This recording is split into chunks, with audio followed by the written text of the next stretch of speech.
Bienvenue sur notre chaîne. Veuillez nous soutenir en vous abonnant, en aimant et en laissant votre avis dans les commentaires concernant cette histoire.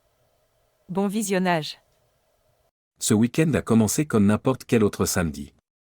Hank s'est réveillé plus tard que d'habitude et a donné un baiser du matin à sa femme de 17 ans. Elle a grogné, « Hank, laisse-moi dormir. Je ne peux pas avoir un moment de répit avec toi, ni le soir ni le matin, et les filles sont probablement déjà réveillées. » Hank a répondu, « Tu as raison, elles sont grandes, elles n'envahiront pas notre chambre. Laisse-moi dormir. » Hank est sorti du lit, a mis un peignoir et s'est dirigé vers la douche. En chemin, il a entendu du bruit et de l'agitation dans la chambre de leur fille aînée, Alice. Il a réalisé que Gwen, sa sœur, la tirait du lit, alors il les a laissés tranquilles. Après s'être rafraîchi, il s'est habillé et s'est rendu à la cuisine. Ses filles, en ayant assez d'attendre, étaient déjà assises à la table. Alice a demandé, « Avons-nous le petit déjeuner aujourd'hui? As-tu faim?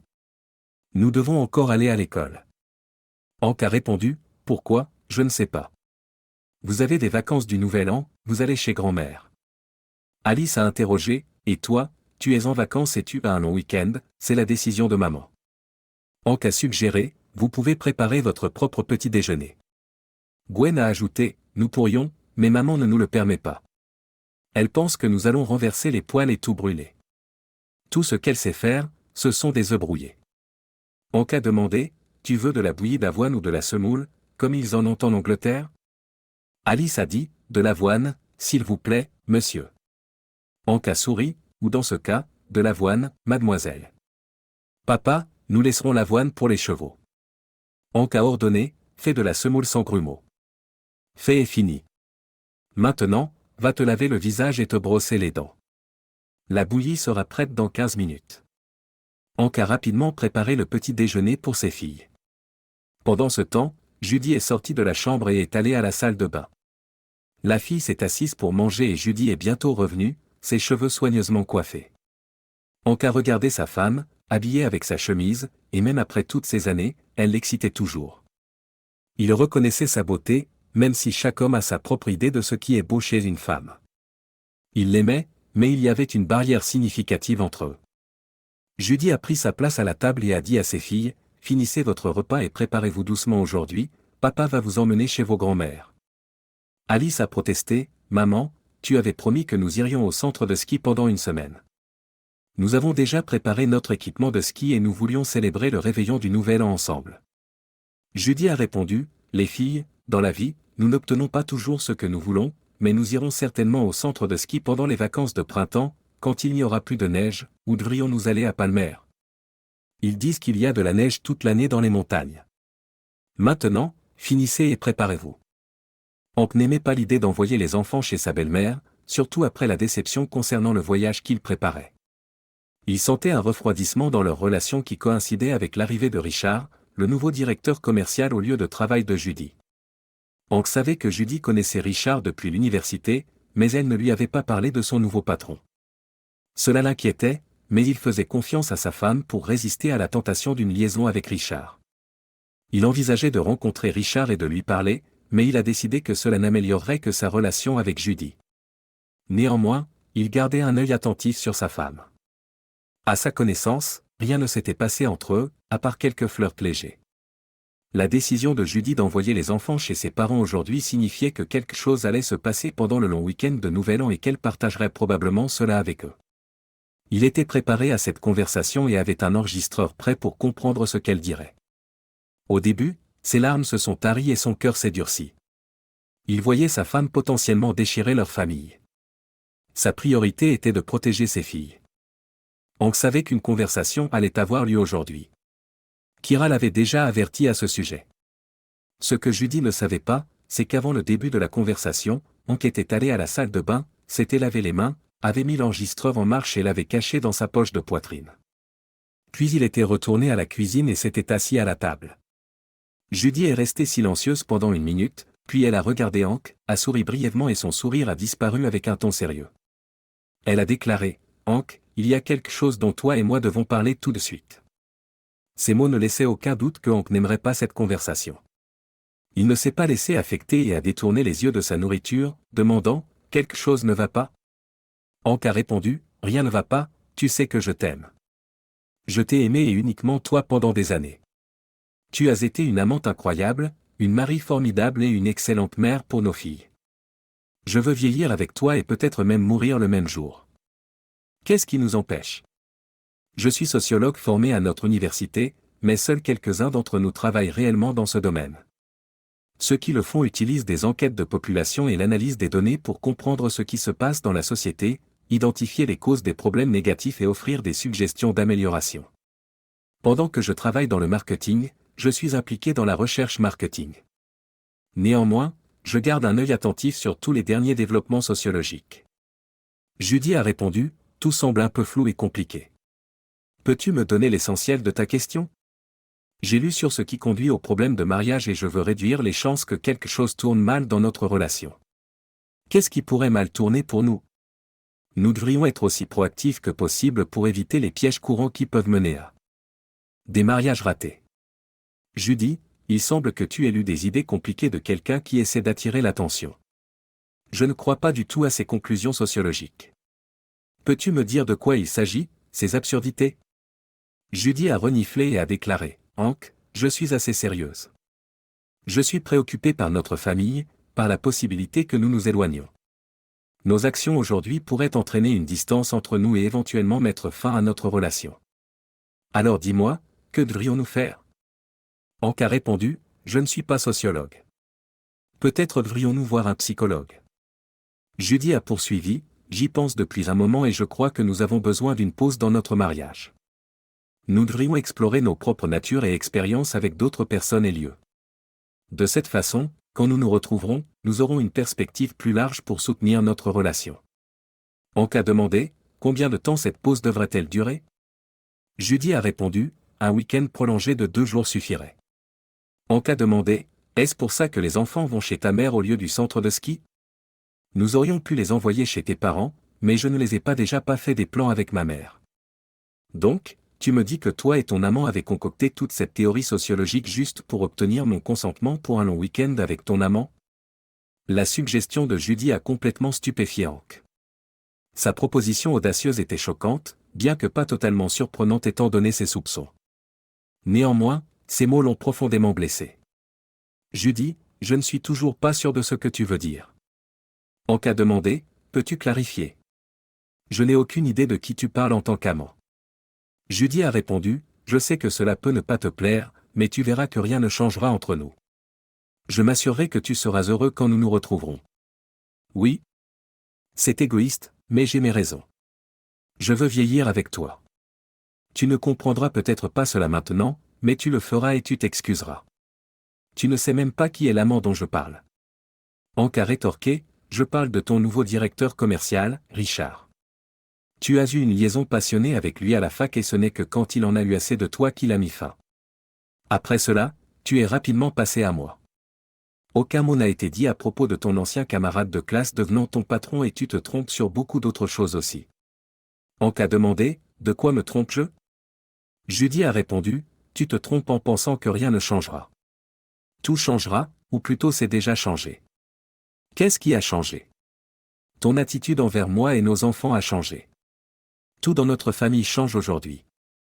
Hank a répliqué, je t'aime et je ne sais pas ce que tu imagines. Je t'aime toujours. Je ne sais pas comment tu vas expliquer notre divorce à tes parents ou à Alice et Gwen. Qu'en penseront-elles? Judy a répondu, pense à leurs parents divorcés. Hank a rétorqué, de quoi parles-tu? Nous ne divorçons pas et nos parents n'ont pas besoin d'être impliqués dans nos affaires personnelles. La sociologie est une science précise et tu n'as pas besoin d'adapter notre situation à une théorie que toi et ton amant avez inventée. Je peux voir que tu compliques les choses, alors je vais la reporter. Judy a répondu, tu prends les filles, tu reviens et nous nous asseyons pour régler ça. Hank a répliqué, nous ne résolvons rien. Je pars simplement, mais tu ne peux pas me faire ça. Judy a répondu, je peux et je le ferai. Je ne suivrai pas ce que tu as suggéré. Ma décision de divorcer a été spontanée. Je viens de la prendre maintenant. Hank a rétorqué, mais j'ai dit que j'annulais. Judy a répondu, oui, tu l'as fait, puis tu as dit que quand je reviendrais, nous nous asseyions et en parlerions. Donc, tu vas profiter. De ton long week-end libre pendant que je conduis les filles. Tu peux consulter ton Richard. Alice est entrée dans la cuisine et a annoncé, « Papa, nous sommes prêtes à partir. » Les filles, je serai prête dans 5 minutes. Hank s'est rapidement habillé, a attrapé son ordinateur portable accroché à son sac à dos et, sans dire au revoir à sa femme, est descendu. Il a démarré la voiture, a attendu qu'elle chauffe un peu, puis les filles ont sauté à l'arrière et ils sont partis. Judy les a regardés partir par la fenêtre, perplexe. Hank a intégré prudemment la route principale. L'atmosphère dans la voiture est restée silencieuse. Finalement, Alice a parlé, « Papa, grand-mère vit de l'autre côté de la route. » Hank a répondu, « Je sais, ma chère, mais on t'avait promis un chalet de ski et c'est là que nous allons. Maintenant, nous allons décider où loger. » Alice a demandé, « Papa, toi et maman allez-vous divorcer? Pourquoi dirais-tu ça? » Hank a répondu, « Nous avons entendu vos parents se disputer dans la cuisine aujourd'hui et je suis de votre côté, n'est-ce pas Gwen? » Gwen a répondu, « Je suis du côté de papa aussi. » Mais Hank a ajouté, « Où allons-nous vivre, les filles? » Alice et Gwen ont répondu, « Nous resterons chez ma mère. Je te déposerai à l'école, prendrai tes livres et tes vêtements pour l'instant. » Hank a dit, « Mettons de côté toutes ces inquiétudes et profitons de nos vacances. Tu le mérites. » Judy a détourné le regard de la voiture, a sorti son téléphone et a appelé Richard, qui a répondu immédiatement. « Richard, c'est Richard. » Judy a dit, « Richard, c'est Judy. J'ai un problème. » Richard a répondu, « Pas de souci, je suis seul. » Ton mari est-il parti? Judy a dit, « Il part ce soir. Il vient de partir au magasin, il est probablement en route. » Richard a demandé, « Que se passe-t-il? » Judy a répondu, « Il n'a pas réagi comme nous l'espérions, il ne me croyait pas. » Richard a demandé, « De qui parles-tu? » Judy a répondu, « De mon mari. Je lui ai proposé une séparation de 2 semaines, nous en avons parlé, et a-t-il accepté? » Richard a dit, « Il est au courant de ton passé et de notre connexion depuis l'université. Il parle de divorce. » Judy a répondu, « Ce n'est pas bon, ça va causer un énorme scandale, ça va atteindre les potins du bureau et finalement Kira va l'apprendre. » Richard a dit, « Kira, je ne suis pas intéressé par le divorce avec ma femme. » Tu n'as jamais été intéressé, n'est-ce pas? Judy a répondu, « Dis-moi, alors que dois-je faire maintenant? Ton mari est-il déjà de retour? » Richard a dit, « Non, il doit encore déposer les filles chez mes parents et ensuite revenir. Je suis sûr qu'il rentrera et qu'il ne partira pas. » Judy a conseillé, « Dis-lui que tu as décidé qu'il n'y a pas de séparation temporaire. » Richard a dit, « L'a-t-il fait? » Judy a répondu, « Non, il ne m'a pas cru. Il pensait que je le convaincrais de suivre lorsque je rentrerai. » Richard a demandé, « Quand sera-t-il ici? » Judy a répondu, « Je pense que ça lui prendra 3 ou 4 heures, c'est notre plan. » Richard a conseillé, « Alors dis-lui que tu as pris ta décision et qu'il n'y a pas de séparation pour le moment.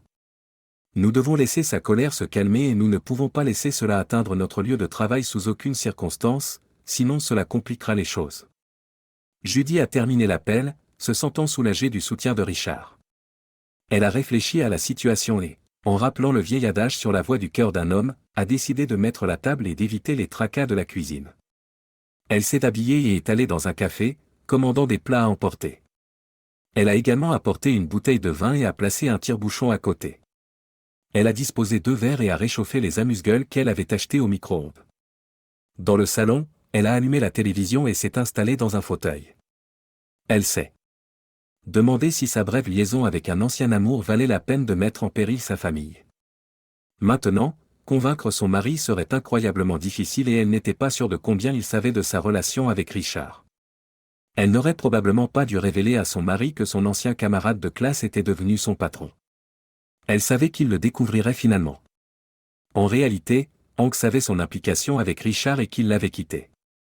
C'était vrai, Richard avait disparu de sa vie, puis réapparu soudainement lorsque Judy a appris qu'il serait leur directeur commercial. Elle ressentait une attraction inattendue et a réalisé que ce n'était qu'une aventure, rien de plus. Leur première conversation en tête-à-tête l'avait confirmé. Richard lui avait dit, « Judy, je t'ai toujours aimé, mais je ne peux pas risquer de ruiner ma famille. Bien que je ne sois pas prêt à couper les contacts avec toi, cela doit rester très discret. Tu es aussi marié, autant que je sache. » La vie lui avait montré la folie de sa décision. Leur discussion dans le bureau avait suggéré une base scientifique, mais il semblait qu'ils avaient sous-estimé quelque chose. 4 heures s'étaient écoulées et Hank n'était pas encore revenu. Il aurait dû être de retour maintenant. Judy a appelé le téléphone de sa mère et, bien qu'il y ait eu un léger délai, sa mère a répondu « Fille, je suis là. Je viens d'appeler pour voir comment tu vas. Que se passe-t-il » Judy a dit « C'est l'hiver dehors et la nuit tombe tôt. Nous sommes assis avec grand-père et nous avons un peu de désaccord. » Sa mère a demandé « De quoi s'agit-il » Judy a répondu « Juste les habituelles manières du vieil homme. Il voulait un verre et j'ai refusé, mais il a trouvé où j'ai caché la bouteille. Et toi, comment vas-tu ? Quand vas-tu amener ta petite fille nous rendre visite ?» Judy savait, grâce à la conversation avec sa mère, que Hank n'était pas encore arrivé. Après l'appel avec sa mère, elle a de nouveau appelé les parents de Hank et c'est le père de Hank, un officier militaire à la retraite, qui a répondu. Judy a dit « Est-ce toi ? Allez, sois honnête. » Le père de Hank a répondu « Je pensais que j'appellerais pour voir comment tu allais. » Judy a demandé « Que se passe-t-il » Le père de Hank a répondu « Ne tente pas de me tromper, tu cherches Hank et les enfants, n'est-ce pas ?» Judy a répondu « Oui. » Le père de Hank a dit « Il nous a prévenus à ce sujet, donc il était chez toi. » Judy a répondu « Non, il n'est pas venu. Il a appelé et a dit que vous divorciez, c'est absurde. Nous avons eu un malentendu, mais nous ne divorçons pas pour quelque chose comme ça. » Le père de Hank a ajouté « Je comprends que ce n'est pas juste entre vous deux, c'est lié à un gars de ton travail. » Judy a demandé « Qu'a-t-il dit ?» Le père de Hank a répondu « Il m'a dit ce matin pendant le petit déjeuner que tu proposais une séparation de 2 semaines. Quand il n'a pas accepté, tu as dit que tu l'annulerais mais que vous en parleriez à son retour. Est-ce ce qui s'est passé ?» Judy a répondu « Non. » Hank a dit qu'il en avait assez des discussions et qu'il avait décidé de divorcer. Il est parti pour régler ça et ne reviendra pas, bien qu'il ait supposé que tu étais toujours à la maison en attente de lui. Le père de Hank a ajouté « Nous n'avons pas de date prévue. » Judy a répondu « Ce n'est pas vrai non plus. Hank c'est pour l'homme que tu vois et quand j'ai suggéré qu'il vienne là-bas pour régler cela en personne, il a dit « Papa, je ne suis pas intéressé. J'ai des filles et elles sont de mon côté. » Judy a demandé « Où est-il allé ?» Le père de Hank a répondu « Il ne nous l'a pas dit. Nous sommes tellement contrariés que nous n'avons même pas demandé. » Judy a ajouté « S'il appelle, dis-lui qu'il a tout mal compris. J'ai fait de mon mieux pour notre famille, mais maintenant je vois que j'ai fait quelque chose de mal. Je ne sais pas, ma fille. Nous sommes ensemble depuis un siècle et même dans les moments les plus durs, nous n'avons jamais pensé à une séparation. » Le père de Hank a continué « Qui a mis ces pensées absurdes dans ta tête ? Et si tu aimes un autre homme, pourquoi tourmenter tout le monde ?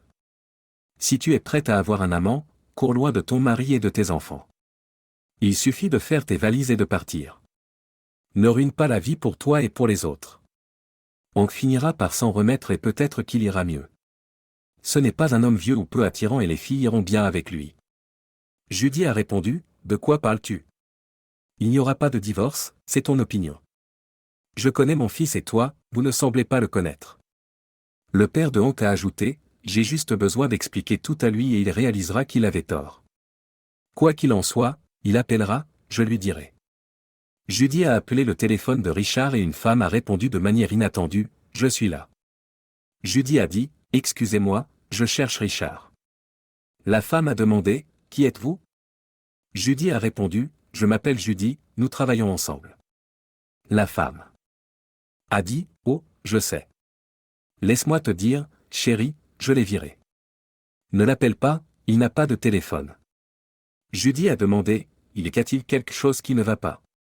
La femme a répondu « Tu ne sais pas que j'ai déménagé dans 2 villes différentes à cause de ce trompeur et séducteur, mais je ne quitte pas cette nouvelle maison. » Où est Richard ? Judy a demandé « Comment devrais-je savoir ? Je l'ai viré, peut-être est-il chez toi. » La femme a répondu « Il ne sait pas où je vis, pourquoi serait-il chez toi ? Il sait tout, y compris ton adresse. Il est avec toi au travail, mais il n'était pas le seul impliqué avec toi et avait des plans. Il avait l'intention de vous rencontrer tous pendant que j'étais en vacances, sauf que je n'allais nulle part. Hank et ses filles allaient dans une station de ski hors de la ville. Il connaissait certains du personnel là-bas et en a appelé un en route. Il s'est avéré que Mark, un ancien camarade de classe, est monté en montagne et est devenu le directeur des bas après avoir expliqué la situation. Hank a demandé s'il pouvait les loger, lui et les filles, pour les vacances d'hiver. Mark a répondu, Hank, tout pour toi. Une maison pour 3 personnes, c'est un rêve devenu réalité. Hank a dit, génial, j'ai une décharge d'entreprise et 3 cabines disponibles. Je vais en réserver une pour toi. Mark a ajouté, excellent, mais j'ai une demande. Si quelqu'un appelle, ne confirme pas que je suis avec mes filles en vacances ici. Hank a répondu, d'accord, je vais réserver la cabine pour toi. Hank a demandé, quand venez-vous?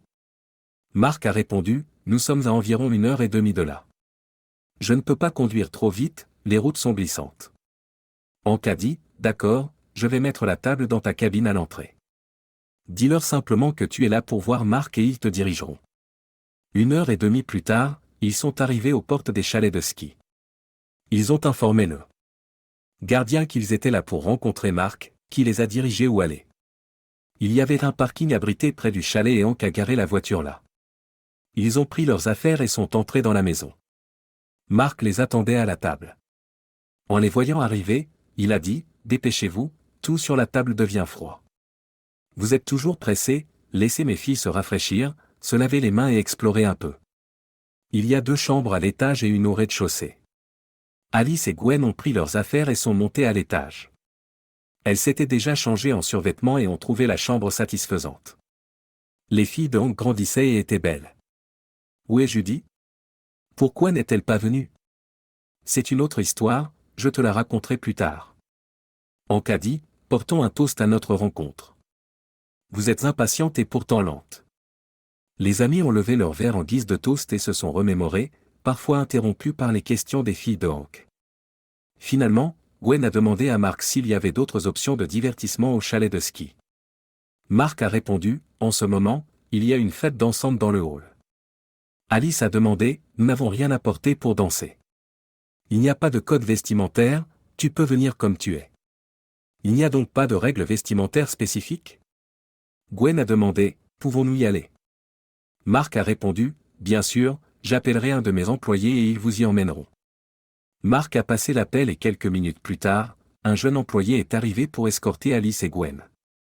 Après leur départ, Mark a demandé à Hank, pourquoi ta femme a-t-elle décidé de divorcer? Hank a répondu, pourquoi ferais-tu ça? Mark a expliqué, souviens-toi quand je sortais avec elle, il y avait des rumeurs qu'elle voyait quelqu'un d'autre. Hank a répliqué, oui, il y avait des rumeurs, mais rien de concret. Mark a continué, eh bien, ce type de hors de la ville arrive et il finit par devenir le directeur commercial au lieu de travail de Judy. Ils ont commencé une liaison émotionnelle que je n'ai pas remarquée au début. Il a une femme, Kira, qui a décidé de divorcer de son mari et m'en a parlé. Et aujourd'hui, tout s'est passé. Elle t'a trompé? Hank a répondu, non, ils ont décidé que pour le long week-end, nous ne devrions pas partir en vacances ensemble, soi-disant pour renforcer notre mariage en vieillissant. Mark a dit, j'ai toujours été sceptique vis-à-vis des sociologues. La sociologie, c'est quand des gens qui ne comprennent pas la société font des recherches puis essaient d'imposer les supposées lois qu'ils ont décrites, qui sont souvent inventées. Hank a répliqué, tu as raison à ce sujet, on dirait qu'ils les ont inventées. Mark a demandé, alors, qu'as-tu décidé? Hank a répondu, quand j'ai parlé à elle, j'ai réalisé que continuer notre vie serait insupportable, alors j'ai décidé de divorcer. Mark a demandé, quoi de neuf? Hank a répondu, rien, je dois trouver comment procéder. Un groupe d'avocats vient ici demain. Ils ont un bureau en centre-ville, je vais leur demander de l'aide. Mark a encouragé, allez, verse une boisson. Alice et Gwen sont revenus de la danse vers 23h.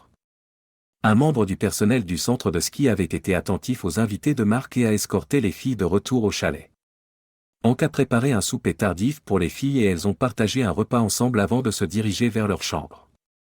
Hank s'est assis sur son lit, luttant pour retenir ses larmes. Cela avait été une journée difficile pour lui et il ne pouvait pas oublier tout ce que Judy avait fait. Il a allumé l'enregistreur et a écouté l'enregistrement, réaffirmant que sa décision était la bonne dans les circonstances actuelles. Judy n'avait jamais attendu son mari et elle n'avait aucune idée d'où il pourrait être allé avec leur fille, mais Hank se souvenait qu'il avait dit que les promesses devaient être tenues et qu'ils avaient promis à leurs enfants un voyage au chalet de ski, donc c'est là qu'il était allé et il soupçonnait que des réservations avaient été faites à l'avance. Elle a allumé l'ordinateur que Hank utilisait habituellement, mais sa recherche approfondie n'a rien révélé. Elle n'a trouvé aucune information sur les chalets de ski dans la région qu'il avait recherchée. Le lendemain matin, Hank s'est réveillé au bruit d'une porte frappée. Il a appelé « Entre ». Ses filles ont alors foncé dans sa chambre, pleines d'énergie et d'excitation. « Papa, réveille-toi. Prenons le petit déjeuner et allons skier sur la colline, puis nous pourrons faire du patin à glace. Il y a une patinoire ici. » « Oui, il y en a une, et où prenons-nous le petit déjeuner ? Au café ? Fais-toi beau et je serai prêt dans 5 minutes. » Elles se sont dirigées vers le café pour le petit déjeuner. Après s'être changées en tenue de ski, elles ont loué des skis et ont pris le télésiège pour monter la montagne. Elles ont apprécié le ski jusqu'à l'heure du déjeuner. Dans l'après-midi, elles sont retournées au café après s'être changées. Là, elles ont rencontré Mark et sa femme. Mark a mentionné que l'entreprise dont il avait parlé était arrivée, y compris un spécialiste en divorce. « Rencontrez-moi dans mon bureau aujourd'hui, j'ai un ordinateur et une imprimante, tout ce dont vous avez besoin. Je prendrai vos filles, ma femme et sa sœur pour aller à la patinoire ce soir, si cela ne te dérange pas. Nous nous retrouverons chez moi. Les filles veulent aller danser à nouveau, nous les rejoindrons. Nous danserons, puis nous retournerons à notre cabine et n'oubliez pas que demain c'est le réveillon du Nouvel An, nous devons préparer les festivités. » Tout était prêt. Après le déjeuner, Fodor et Hank sont allés au bureau de Mark. Un avocat est rapidement arrivé et ils ont discuté de la situation. Maria a expliqué le paysage juridique actuel à Hank, qu'il ne connaissait pas très bien. Elle lui a conseillé de ne pas prendre de décision hâtive concernant leur appartement, lui disant de garder à l'esprit que ses filles grandiront et auront leur propre famille, et qu'elles auront besoin de leur propre espace si vous déménagez dans l'appartement avec elles. Maintenant, il pourrait y avoir un nouveau mari à l'avenir, ce qui pourrait compliquer les choses, mais je ne peux pas imaginer vivre dans le même appartement qu'elle. Essayez de l'envisager et envisagez de proposer une partition en premier. Expliquez d'abord à votre femme que vous déposerez une demande de divorce au tribunal. Quand les papiers seront-ils prêts ? Pas de précipitation, les tribunaux ont aussi leur week-end férié. J'ai mon ordinateur portable avec moi, je vais le préparer et nous pourrons l'imprimer plus tard.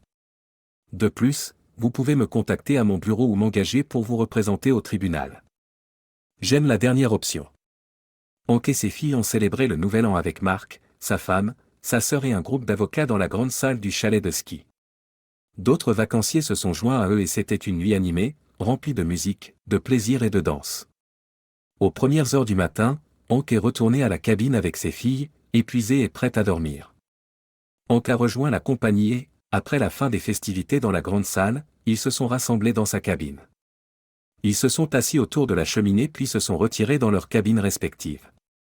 Les jours suivants se sont déroulés comme prévu, avec plus de ski, de patins à glace et de danse le soir. Un soir, Mark a demandé à Hank comment il tenait le coup. « Tu sais, à part le plaisir de la journée, il y a eu des nuits où j'ai versé beaucoup de larmes, mais aujourd'hui, je me sens plus préparé que jamais pour ce qui nous attend. » Le jour est venu où Hank et ses filles ont fait leurs valises pour le voyage de retour. Hank a eu une conversation avec elles, soulignant l'importance de ne pas perdre leur appartement. Elles ont fait un arrêt au centre commercial pour faire des courses et sont rentrées chez elles. À la tombée de la nuit, Alice et Gwen se sont immédiatement mises à réorganiser leur chambre, Gwen déplaçant ses affaires dans la chambre d'Alice. À ce moment-là, Judy est entrée et a demandé. « Que faites-vous toutes les deux ? Vous transformez la chambre de Gwen en chambre de papa et vous partagez une chambre. » Judy a remis en question cette décision et Gwen a expliqué que c'était ce que papa avait dit. Judy est restée insatisfaite et a averti. « Je ne tolérerai aucun de vos petits amis dans la maison. Vous pouvez traîner où vous voulez, mais sachez que je dépose une demande de divorce. » Avec leur changement de chambre terminé, les filles se sont préparées pour l'école. Hank a commencé à préparer le dîner et le petit déjeuner pour le lendemain matin. Judy est entrée et a essayé d'engager la conversation, mais Hank est resté insensible. Judy est ensuite entrée dans la chambre des filles et a demandé si elles voulaient lui parler. Les filles ont exprimé qu'elles ne l'avaient pas manqué, et Hank leur a ordonné de rester à l'écart de lui pour le reste de la semaine. Hank, Alice et Gwen ont vécu séparément de Judy, Hank verrouillant les portes des chambres qu'elles occupaient. Hank cuisinait pour lui-même et ses filles, ignorant délibérément la présence de Judy. Vendredi soir, une jeune femme a livré une lettre recommandée à Judy, contenant une assignation et une déclaration de demande. Après avoir lu le contenu, Judy a couru dans la cuisine en larmes, demandant à Hank pourquoi il voulait divorcer et exprimant son espoir que les choses puissent s'arranger. Hank lui a conseillé de consulter un avocat et de discuter de l'affaire avec lui. Judy a mentionné la disparition de Richard et Hank a suggéré qu'elle le contacte pour obtenir des conseils.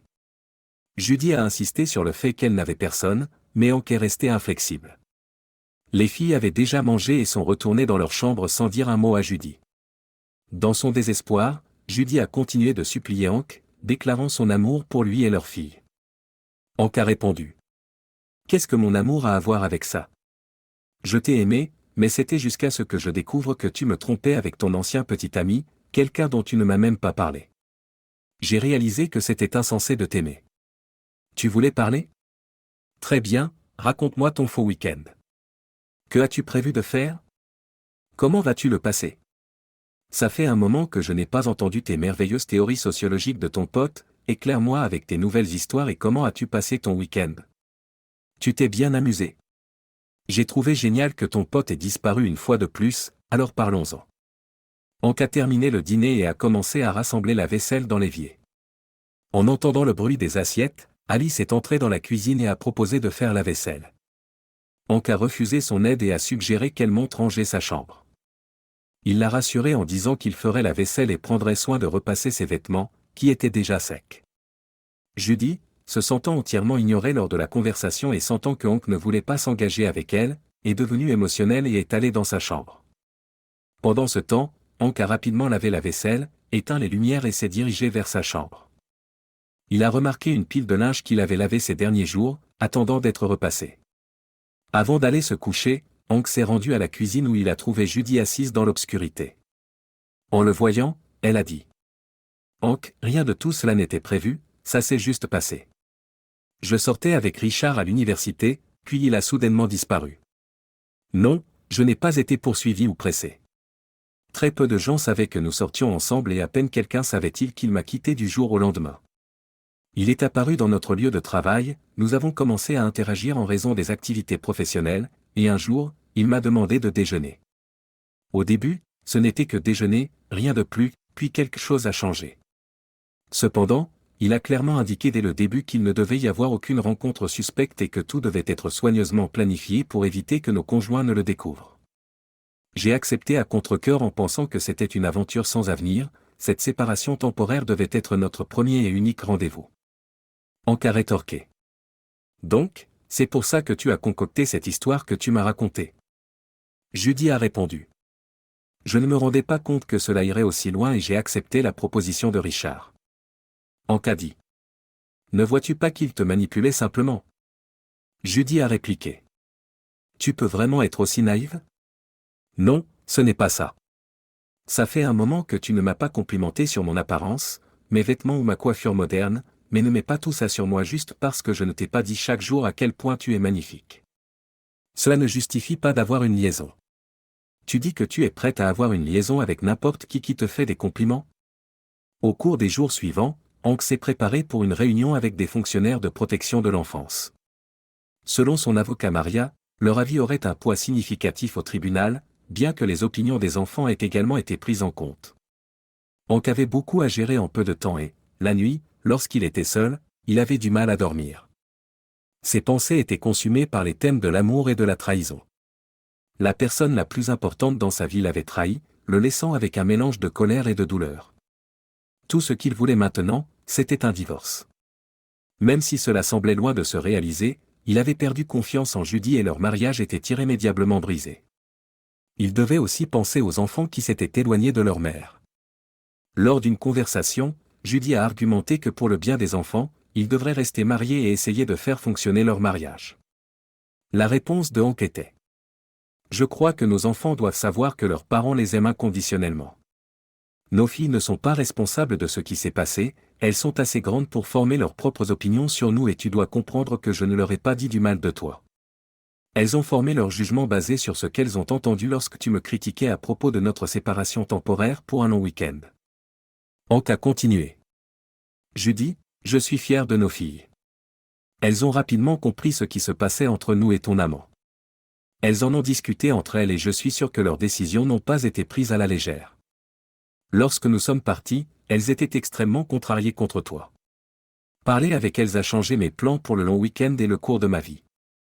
Les filles en savent plus que tu ne le penses. Judy a demandé. Les filles me détestent-elles? Hank a répondu. Pour quelqu'un avec un diplôme en sociologie, tu fais preuve d'une compréhension surprenante, je ne m'y attendais pas. Oui, elles savent que leur mère a été infidèle et oui, elles sont en colère contre toi à cause de cela. Tu peux essayer de réparer ta relation avec elles, bien sûr, mais en tant que sociologue, tu as étudié le domaine de la psychologie lié à l'étude des comportements et des activités humaines. Tu devrais te rappeler que l'adolescence se produit entre octobre 2011 et 15 à 16 ans. C'est connu comme une phase de transition où les enfants passent d'un comportement enfantin à un comportement plus adulte. Ils subissent des changements physiologiques significatifs. Il est difficile de prédire comment tu pourras te connecter avec eux. Le temps menant à leur comparution au tribunal était rempli de supplications et d'appels. Finalement, ils se sont retrouvés face à face dans la salle d'audience pour une session préliminaire. Ils ont eu un peu de temps pour essayer de réconcilier leurs différences. Lorsque cette période a pris fin, Hank a proposé que Judy signe un accord de garde d'enfants dans le cadre de leur divorce. Selon cet accord, les filles vivraient avec lui. Après avoir tout entendu, Judy a déclaré. Je ne signerai aucun accord. Hank l'a averti. Alors je devrais porter cette affaire devant le tribunal. Le tribunal me permettra de parler avec les filles et de prendre une décision. Il est peu probable que cela soit en ta faveur. Judy a répondu. Tu ne peux pas en être si sûr. Les décisions du tribunal peuvent être appelées. Hank a conclu. Eh bien, bonne chance avec ça. Judy a admis. Hank, je sais que j'ai été stupide. Je réalise que ce que je faisais était mal, s'il te plaît comprends que je t'aime et que je n'aurai plus jamais Richard dans ma vie. Hank a répondu. Eh bien, c'est ton choix personnel, c'est ta vie. Ne tente pas de me blâmer. Tu es une sociologue maintenant, si tu m'excuses, j'ai beaucoup à faire. Si tu décides de signer l'accord, cela devrait être fait devant un notaire. En règle générale, un accord pour déterminer la résidence des enfants ne nécessite pas une notarisation obligatoire qui a la puissance d'une ordonnance du tribunal. Cependant, il est recommandé de rédiger et de notarier le document. Judy a répondu. Merci, mais elle ne veut rien signer et je n'ai pas besoin qu'elle le fasse. C'est juste qu'elle n'obtiendra rien en conséquence. Par conséquent, la date limite du tribunal pour que les parties se réconcilient avait expiré. Judy a fait des tentatives désespérées pour se réconcilier avec ses filles, mais ses efforts ont été infructueux. Après l'école, les filles ont commencé leur cours d'informatique, rentrant chez elles avec leur père. Après une petite collation, généralement dans la chambre de leur père, elles se sont installées pour faire leurs devoirs. Pendant ce temps, Hank a préparé le dîner et le petit déjeuner pour le lendemain matin. Un jour particulier, les autorités de protection de l'enfance les ont visitées. Ils ont parlé avec les filles, examiné leur chambre et rédigé un rapport. Par la suite, ils ont assisté à l'audience au tribunal à l'heure prévue. Hank, accompagné des filles, a répondu à certaines questions avec leur avocat. Judy est entrée dans la salle d'audience et s'est assise. Elle n'avait pas d'avocat mais avait cherché des conseils auprès de services de conseil et d'amis divorcés. Comprenant pleinement l'état irrémédiable de son mariage, lors du procès, elle a répondu brièvement aux questions du tribunal par des réponses simples par oui ou par non. À la fin du procès, Judy a déclaré qu'elle renonçait à sa part de l'appartement en faveur de ses filles en fournissant un acte de donation. Le juge a noté qu'elle avait déjà pris ses effets personnels de l'appartement, ce qu'il restait serait retiré dans la semaine et elle a demandé une suspension du tribunal pour signer l'accord de pension alimentaire proposé par Hank. Après la suspension, elle a ajouté. Je suis prête à payer volontairement une pension alimentaire à Hank parce que je comprends que la décision du tribunal peut ne pas être en ma faveur. Hank a répondu. Pour assurer la transparence concernant l'argent que je reçois en tant que pension alimentaire, j'ai proposé à la défendresse d'ouvrir un compte séparé pour chacune de ses filles et d'y transférer les fonds. Je crois qu'elles auront besoin de cet argent lorsqu'elles atteindront l'âge adulte. Le juge a entendu les deux parties et a clarifié que la pension alimentaire et la division de l'appartement ne faisaient pas partie de la demande initiale, donc le tribunal ne les aborderait pas. Quant à l'accord de pension alimentaire et au divorce, ces questions seraient décidées ultérieurement. Le tribunal a suspendu l'audience pour rendre une décision. Finalement, Hank et Judy ont quitté le tribunal officiellement divorcés. Les filles, qui avaient été dispensées de l'audience après leur comparution, ont été trouvées assises sur un banc près d'un arrêt de bus en train de déguster une glace malgré le froid. En les voyant, Hank a demandé. « Les filles, que faites-vous ? Il fait un froid glacial dehors. » Les filles ont expliqué qu'elles avaient apporté la glace à la maison et pensaient que c'était inoffensif en hiver et que cela pouvait même apaiser un mal de gorge. Il y avait un peu de paradoxe dans tout cela. Hank a interrogé. Pourquoi l'âge de 19 ans a-t-il été choisi pour qu'elles accèdent à l'argent ? Les filles ont répondu. C'est ce que nous avons décidé. Judy a honoré sa promesse et a quitté l'appartement. Elle a emménagé chez ses parents où elle s'est occupée de sa mère malade. Hank a accepté de la laisser visiter ses filles une fois par semaine, bien qu'Alice et Gwen aient été hésitantes. Lors de ces visites, Judy passait du temps avec ses filles chez elle. Épilogue Hank a passé beaucoup de temps seul le soir du Nouvel An. Lui et ses filles adultes ont passé leurs vacances dans une station de ski, souvent en compagnie de la sœur de la fan de Mark, Katata. Elles ont commencé à développer une relation, mais Hank n'était pas pressé de prendre des engagements. L'élément le plus important dans sa vie restait ses filles, qu'il continuait à nourrir et à guider. Katata n'avait pas d'enfant propre, mais elle s'entendait bien avec Alice et Gwen, bien qu'il y ait eu une certaine jalousie initiale de la part des filles. Hank traitait Judy avec respect, lui permettant de visiter leur fille et maintenant une communication, mais ils n'étaient plus un couple ni amis. Alice et Gwen ont mûri sans causer de difficultés. Hank, qui entourait ses filles d'amour et de soins, voyait l'arrivée de Katata comme quelque chose qui rapprochait leur famille. Judy a vécu une année difficile, ses parents étant décédés l'un après l'autre. Hank l'a aidé avec les funérailles, mais leur chagrin partagé n'a pas réparé leur relation pendant un temps considérable. Judy a vécu indépendamment avec ses filles comme principal cercle social. Finalement, elle a commencé à sortir avec un veuf solitaire d'une maison voisine. Richard, son ancien partenaire, n'est jamais réapparu en ville et son lieu de résidence est resté inconnu, même pour son ex-femme Kira, qui s'est remariée peu de temps après leur divorce.